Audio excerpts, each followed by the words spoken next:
Merci Judith de me donner l'occasion de faire part de ma surprise.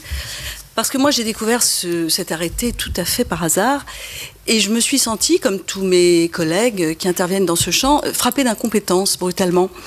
Et ça m'a paru un peu bizarre. Et je me suis demandé si c'était un syndrome administratif français que de déconstruire ce qui fonctionnait pour inventer des choses qui ne fonctionnaient pas. Ça m'a perturbée. Et je vais vous expliquer pourquoi je pense que ce qu'on offre déjà fonctionne et fonctionne bien et que c'est dommage de le défaire. C'est que, par exemple, moi je suis responsable d'un endroit qui s'appelle la Maison des Femmes et on s'occupe de femmes victimes de violences, donc on a une expertise dans toutes les violences et on a une unité absolument dédiée aux victimes d'excision. Ça veut dire que dans un même endroit, vous avez plusieurs praticiens, des sages-femmes et d'autres personnes, des psychologues, des sexologues qui connaissent ce sujet, ce qui permet, quand on est un petit peu pas sûr de son coup, de demander l'avis au copain qui est là, d'appeler quelqu'un d'autre pour dire « je suis pas très sûre, tu peux venir, on va examiner ensemble ». Et je trouve ça quand même assez efficace. Donc ça, c'est un premier point en faveur de ces structures coordonnées de prise en charge de l'excision. Alors évidemment, on a commencé à être connus, ce qui fait que même l'OFPRA et puis tous les organismes qui s'occupent de réfugiés, comme la CIMAD, le COMED, Terre d'Asile, nous envoient des tombereaux de femmes avec leurs petites filles, parce qu'ils ont bien compris que c'était quand même plus facile d'avoir et l'examen de la mère et l'examen de la petite fille. En plus, la petite fille, voyant sa mère se faire examiner par une dame en blanc ou pas en blanc, mais qui manifestement sourit, ne lui fait pas mal, etc., se sent beaucoup plus rassurée. Et bon, j'ai jamais eu de refus de la part des petites filles, même si je dois reconnaître qu'il est assez difficile d'expliquer à une petite fille que je vais aller regarder son zizi pour voir si par hasard quelqu'un de sa famille ou quelqu'un lui a fait un truc super méchant à cet endroit-là. C'est pas très évident, croyez-moi. Alors, ensuite, évidemment, on a la possibilité aussi de dépister les choses plus difficiles. Alors, j'ai entendu dire, il n'y a qu'à examiner la vulve des petites filles. Oui, bien sûr, mais ce n'est pas toujours facile. Je finis ? Merci. Un petit exemple, j'ai reçu, il n'y a pas très longtemps, une petite fille qui avait été examinée par un médecin de PMI, qui avait fait un signalement à la CRIP pour excision. Et le papa de cette petite fille était demandeur d'asile et tout le processus était complètement chambardé. Et je ne sais pas qui avait conseillé à ces gens de venir nous voir et cette petite fille n'était pas excisée mais avait une coalescence des petites lèvres. Donc c'est quand même pas forcément évident. Et c'est aussi, la sage-femme qui l'a examinée m'a dit « Oh, viens voir, c'était horrible, elle est excisée ». Et puis je suis venue, et puis on a regardé, on a pris notre temps, et puis elle n'était pas excisée. Donc ça a permis de rectifier le tir et d'empêcher ce papa de ne pas avoir son droit d'asile. Donc là encore, l'expertise, les collègues, le lieu coordonné sont, à mon sens, des plus qu'on offre aux femmes. Alors j'ai entendu beaucoup parler de la qualité du certificat. Alors excusez-moi, je ne comprends pas très bien ce que ça veut dire. Une enfant est ou n'est pas excisée, que ce soit un type 1, 2, 3 ou 4,5, n'a aucune espèce d'importance. Le traumatisme est fait. Et j'ai vu des certificats très beaux, avec des gens avec plein de diplômes, disant que Madame Machin était excisée alors qu'elle ne l'était pas. Donc la forme du certificat n'est pas le fond. Et je voulais aussi attirer votre attention là-dessus. Enfin, il y a un dernier point, et qui est peut-être moins connu, c'est que certains pays développent maintenant des cérémonies où on ne coupe plus parce qu'on sait que c'est interdit, parce que, etc. Et donc on pince, on pique, on fait une petite cicatrice, et là les femmes arrivent en disant j'ai été excisée, elles racontent une cérémonie, la douleur, les pagnes, le bois sacré, tout le truc, et quand vous les examinez, il n'y a rien. Il n'y a aucune trace visible. Alors évidemment qu'il faut prendre en charge le psychotrauma de ces femmes parce qu'elles sont tellement persuadées d'être excisées, qu'elles ont une sexualité de femme excisée.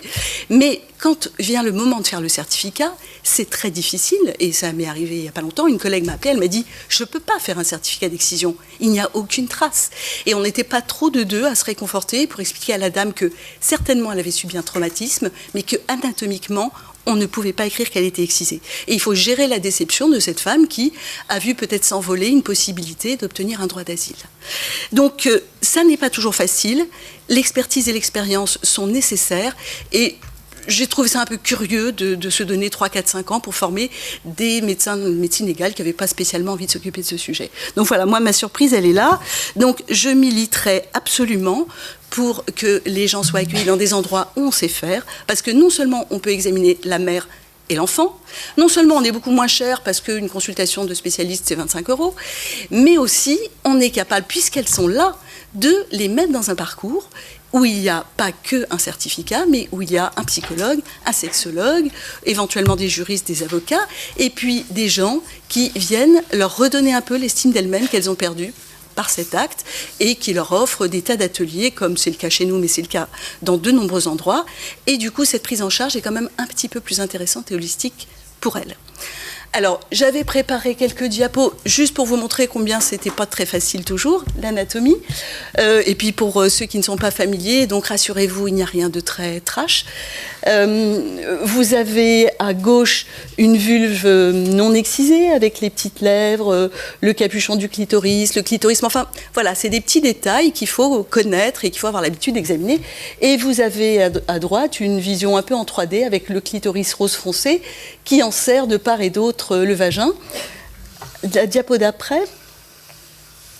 Alors voilà, là vous avez un dessin qui est peut-être un peu plus parlant, où on voit les différents plis et replis. Et vous voyez que la partie du clitoris qui nous intéresse, c'est quand même très petit, très fin. Il y a le ligament, le petit prépuce, le pilier, le gland. Enfin voilà, il faut quand même avoir un peu l'habitude parce que parfois c'est pas très évident. Et je crois qu'il y a une dernière diapo. Alors voilà, ça, c'est pas pour vous faire peur, c'est juste pour vous dire qu'il y a les schémas d'un côté, et puis il y a le vivant de l'autre. Et le vivant est beaucoup moins facile et lisible que les schémas, d'où la difficulté, d'où l'intérêt d'avoir une expertise. Alors c'est vrai que nous, les gynécologues, on regarde des vulves, pour certains, Florence, 40 ans, moi, bientôt, et on connaît quand même un petit peu notre sujet. C'est dommage de ne pas faire appel à nous, et c'est dommage de ne pas nous avoir impliqués dans la réflexion autour de ce certificat. Je vous remercie.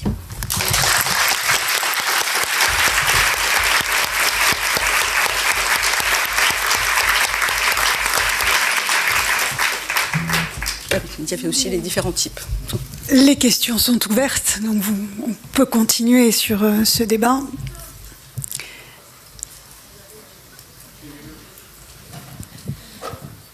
Donc, moi, je suis Catherine Sainte-Marie du réseau Éducation sans frontières de Clichy-la-Garenne, dans les Hauts-de-Seine. Et on a géré quelques situations d'accompagnement plutôt sur la CNDA. Ma question, elle va dans le sens d'un peu ce qui a été dit tout à l'heure, c'est quel accueil pour ces... Si c'est un bébé, bon ben voilà, on voit. Mais quand on arrive avec de plus jeunes filles, des jeunes femmes même parfois, qui ont une culture, qui ont une éducation, comment ça va être pris en compte? Parce qu'on sait justement que ce que vous faites dans vos services, docteur Hatem, il y a cet environnement qui est pris en compte. Comment ce sera pris en compte par les unités médico-judiciaires? Comment la jeune femme pourra venir? Est-ce qu'elle aura le choix d'un médecin? Est-ce que c'est celui qui sera là de service ce jour-là? Ou est-ce qu'elle pourra rencontrer une femme? C'est peut-être parfois plus facile. En tous les cas, ma question porte surtout sur, je dirais, l'environnement de la consultation.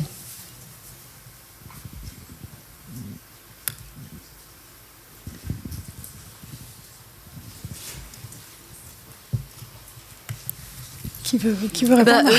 L'environnement dans les UMJ.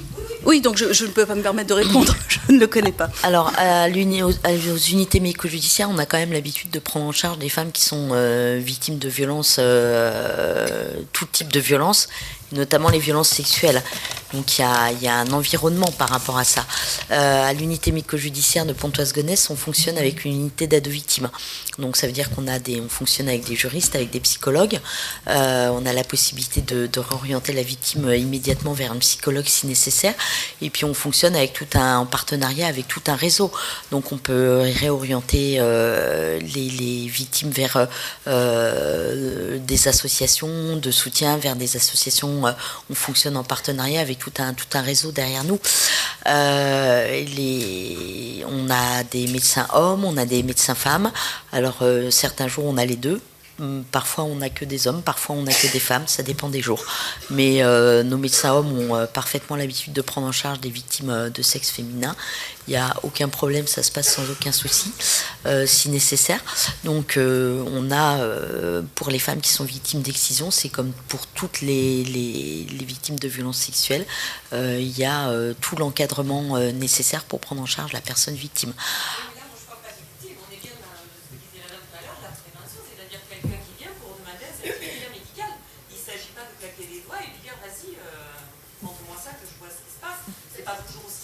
Pour demander, j'ai pas compris, quelqu'un qui vient pour demander.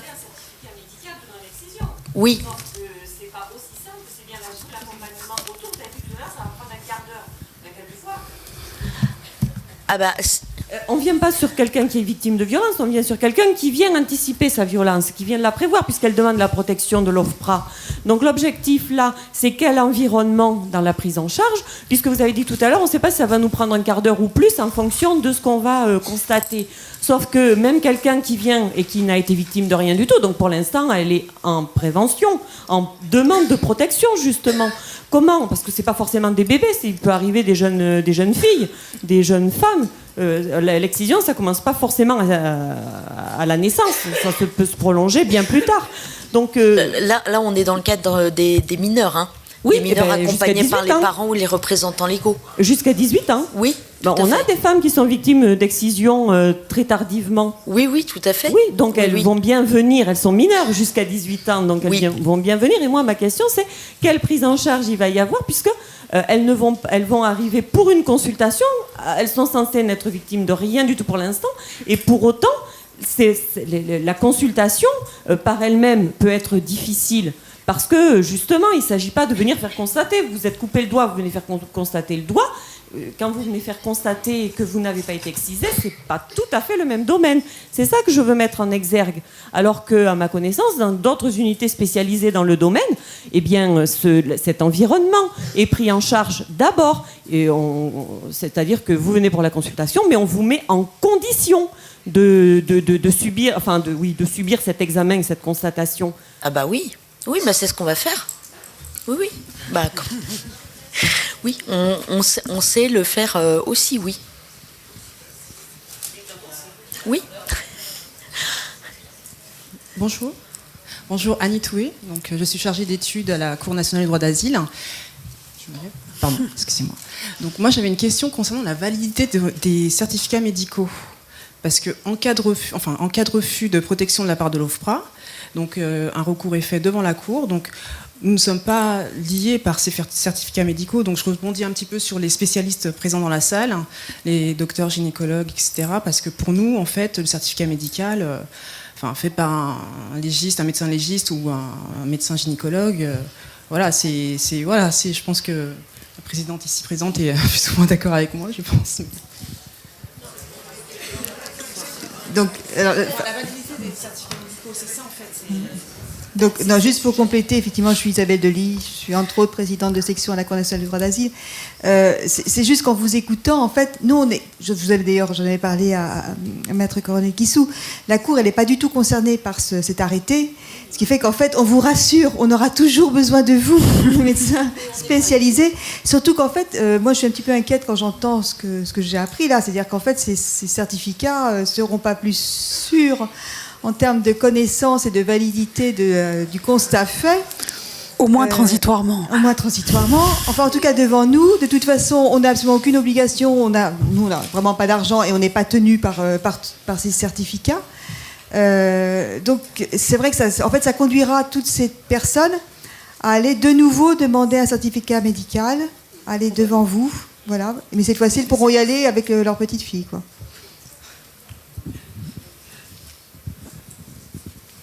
Oui, mais merci pour cet aspect juridique des choses, parce qu'effectivement, l'arrêté a été pris pour l'OFPRA. Et effectivement, se poser la question de que vont en faire les juges de la Cour nationale du droit d'asile. Et plus largement, mais ça fera peut-être l'objet d'un prochain colloque, de se poser la question de la preuve et de la crédibilité de la demande d'asile devant les juges de l'OFPRA, et notamment d'élargir la question sur les mesures d'instruction. car Dieu sait s'il est difficile devant la Cour nationale du droit d'asile, alors que c'est prévu par les textes, de demander une mesure d'instruction avant que la décision ne soit prise et même avant que le débat puisse avoir lieu. Et ça, en tant qu'avocat, mes confrères ici présents savent combien, à chaque fois qu'on le demande, on a une fin de non-recevoir et soit on n'a pas d'argent, soit on n'a pas le temps, soit ça nous intéresse pas et on va faire avec ce qu'on a. Et ça, c'est extrêmement frustrant pour les demandeurs d'asile, pour les avocats, parce qu'on a l'impression qu'on est complètement restreint dans notre mission de défense. Et c'est quelque chose qui ne se retrouverait jamais devant un tribunal correctionnel ou devant les assises. Mais pourtant, on le retrouve comme une vraie difficulté devant la Cour nationale du droit d'asile. Donc, le prochain colloque, oui, pourquoi pas, faire un colloque sur les mesures d'instruction dans la CNDA. Voilà, suite au prochain épisode. Je suis Karine Tepeux, je suis psychologue à la Maison des Femmes à Saint-Denis.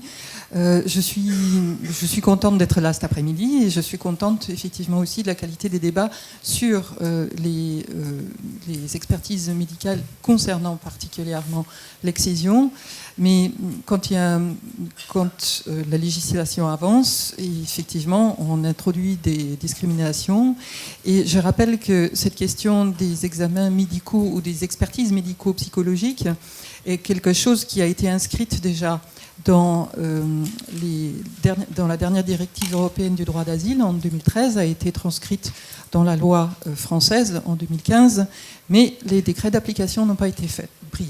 Donc, c'est transcrit dans la loi, mais la possibilité pour l'officier de l'OFPRA de faire appel à des médecins spécialisés, d'effectuer des expertises médico-psychologiques dès lors que l'officier de l'OFPRA a une interrogation sur l'éventuelle torture ou les violences qu'auraient pu subir les demandeurs d'asile, doit normalement être transcrit dans le droit français. Donc c'est intéressant parce qu'on voit bien la vivacité avec laquelle les débats sont conduits, on voit tout de suite les difficultés qui s'introduisent aussi pour une telle expertise.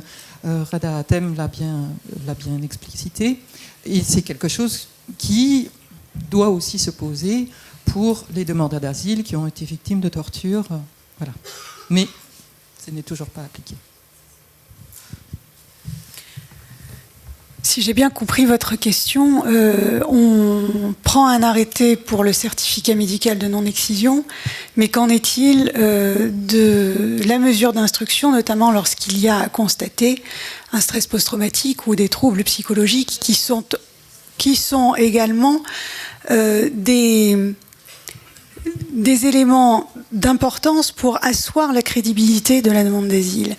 Et notamment, ceci est très important lorsque les personnes qui sont atteintes d'un stress post-traumatique, souvent, ne savent pas dire les choses, ne savent pas expliquer pourquoi elles sont dans tel ou tel état, parfois ne verbalisent pas l'existence même de la violence, et on arrive dans des décisions prises par l'OFPRA qui expliquent que la demande est rejetée parce que les craintes ne sont pas établies, on ne voit pas trop comment ça s'est passé, et donc on n'a pas suffisamment d'éléments établis pour pouvoir considérer la demande bien fondée. Et la plupart du temps, quand on va en recours devant la CNDA, l'utilité de l'avocat, c'est aussi de conseiller son client. Et nous demandons très souvent une expertise psychologique ou un certificat, un examen psychologique pour pouvoir évaluer et diagnostiquer d'abord de manière spécialisée et fiable l'existence ou non, la présence ou non d'un stress post-traumatique, qui explique ensuite pourquoi il y a une parole laconique, une parole pas suffisamment précise et dont la chronologie n'est pas respectée, par exemple. Tout ça, ce sont des symptômes du stress post-traumatique. Et effectivement, comme la loi de 2015 a prévu la possibilité de faire des examens médicaux, mais beaucoup plus larges que ceux, et dans les domaines plus larges que simplement le domaine de l'excision, il est vrai qu'on est en attente également de dispositions, de décrets, d'arrêtés pouvant permettre d'étendre ces demandes d'examens médicaux, particulièrement sur le plan psychologique et psychiatrique. Donc je vous rejoins là-dessus, et ça aussi, ça fait partie d'une attente et d'une mise en œuvre de la loi de 2015. Oui, bonjour. Madame Gros du CADA l'Escale à La Rochelle. Je suis là, pardon. Qui parle? Là, en jaune, on devrait me voir. En fait, c'était une question qui rejoignait ce qu'on vient de dire, c'est sur l'expertise et la contre-expertise. C'est le fait, en fait, qu'aujourd'hui, des médecins généralistes, mais aussi certains gynécologues, peuvent faire des certificats médicaux et se tromper. C'est-à-dire qu'ils ne sont pas formés spécialement sur l'excision.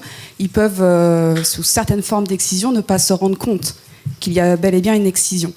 Et dans ces cas-là, en fait, la question, c'est de savoir comment est-ce qu'on arrive à contester ce type de certificat médical qui pourtant sont établis par des médecins, gynécologues, généralistes auprès de l'OFPRA ou auprès de la CNDA. Ouais, alors ça c'est une vraie question juridique, j'ai pas la solution aujourd'hui, parce que quand on va amener deux certificats contradictoires, alors ce sera pas le cas probablement au stade de l'OFPRA, mais ce sera le cas devant la Cour nationale du droit d'asile. Donc si les personnes qui sont là de la Cour nationale du droit d'asile peuvent nous répondre à cette question, je les invite à le faire. Alors, sincèrement, moi, je ne peux pas répondre à cette question, mais c'est vrai qu'un certificat médical émanant d'un médecin légiste a peut-être un peu plus de poids. Enfin, c'est ce que... Voilà, c'est...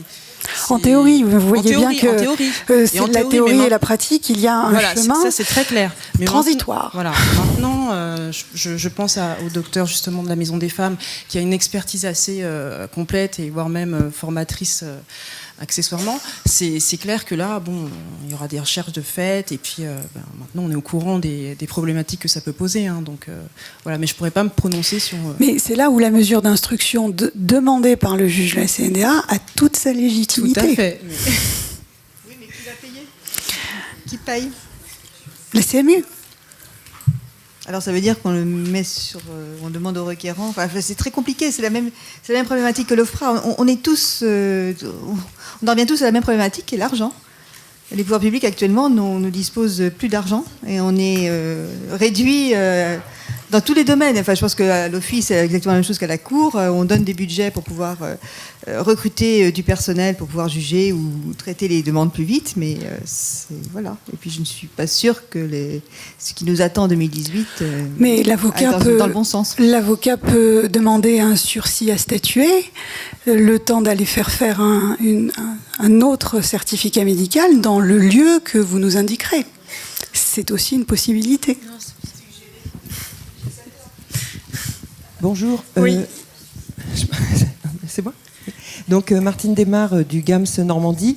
Donc pour nous au Havre, la Normandie et au Havre, il y a un certain nombre de certificats qui sont faits par nos collègues médecins qui ont des compétences. J'ai évoqué tout à l'heure notre collègue, je lui ai demandé combien, on a vu cette année 65 femmes sont venues voir cette médecin rouennaise. Et donc c'est vrai que toutes ces compétences et cette énergie, je rejoins vraiment ce qui a été dit tout à l'heure. Par contre, j'ai une petite idée ou une suggestion. Je suis sage-femme de formation et pour l'échographie de la nuque, il y a eu un travail de fait de proposer aux médecins de donner un certain nombre de nuques qu'ils avaient mesurées.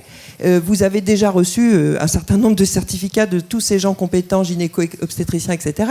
Est-ce qu'on ne peut pas arriver avec la loi, je ne sais pas comment, mais à obtenir cette forme d'équivalence, je ne sais pas comment ça peut s'appeler, mais enfin, effectivement, de ne pas perdre toute cette expérience de gens volontaires, monsieur à Angers, nos collègues rouennaises, madame à Thème, enfin, et sûrement plein d'autres dans toute la France, comment ne pas perdre cette qualité-là et proposer que, uniformiser, vous dites le certificat, il y a quand même un grand nombre de certificats qui sont de très bonne qualité.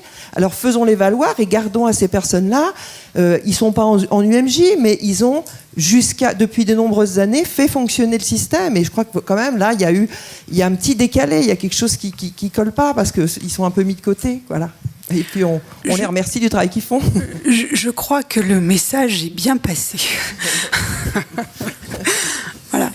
On prend une dernière question d'aspect médical et puis on passera ensuite à l'intervention de Madame Isabelle Gillette-Faye, si vous voulez bien. Bonjour, je suis le docteur Barras et je fais partie de ces médecins légistes qui se sont retrouvés un petit peu désemparés quand ils ont pris connaissance de cet arrêté, parce que autant prendre en charge des femmes victimes de violences sexuelles, avec ce que ça comporte aussi d'introduction dans l'examen, tout ce que ça nécessite d'accompagnement, c'est pas quelque chose qui me pose problème. En revanche, les excisions dans ma carrière, j'en ai vu 0. Donc, je m'estime pas du tout compétente sur la question. Donc ma question est, est-ce que moi, en attendant d'être formée, puisque je fais aussi partie de ces gens de bonne volonté qui aimeraient bien apprendre, est-ce que je peux me déclarer incompétente et dire non, je ne peux pas répondre à cette mission parce que je ne sais pas faire ce qu'on peut faire quand on est réquisitionné sur réquisition judiciaire par monsieur le procureur? On peut dire, bah non, ça je ne sais pas faire, je ne suis pas compétente, demander à quelqu'un d'autre. Est-ce que je peux dire ça en attendant de savoir faire?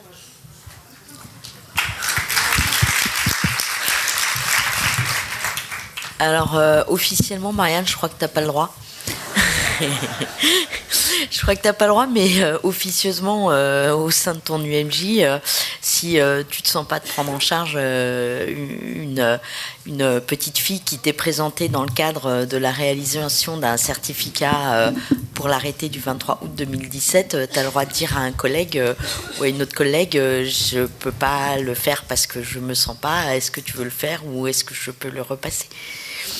Après, si effectivement tous les médecins d'une même UMJ disent je me sens pas de le faire, je peux pas parce que je pense que ça va devenir très compliqué. Et si tous les médecins des UMJ de France et de Navarre commencent à faire ça, je pense qu'on... Voilà, après ça sera peut-être une grève ou un mouvement de manifestation générale, mais... éventuellement, on peut peut-être... oui. Et on peut peut-être effectivement faire ça. Contacter le service de gynécologie, c'est peut-être ce qui se fera à Angers avec le collègue gynécologue de tout à l'heure.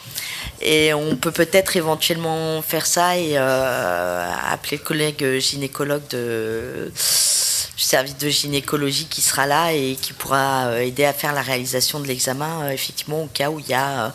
pas de collègue légiste à ce moment-là disponible qui peut prendre en charge. On peut faire ça. Merci en tout cas beaucoup pour cette question pertinente. Et donc nous allons passer à la dernière intervention prévue au programme. Et je donne donc la parole à Madame Isabelle Gillet-Faye. Ah oui, merci.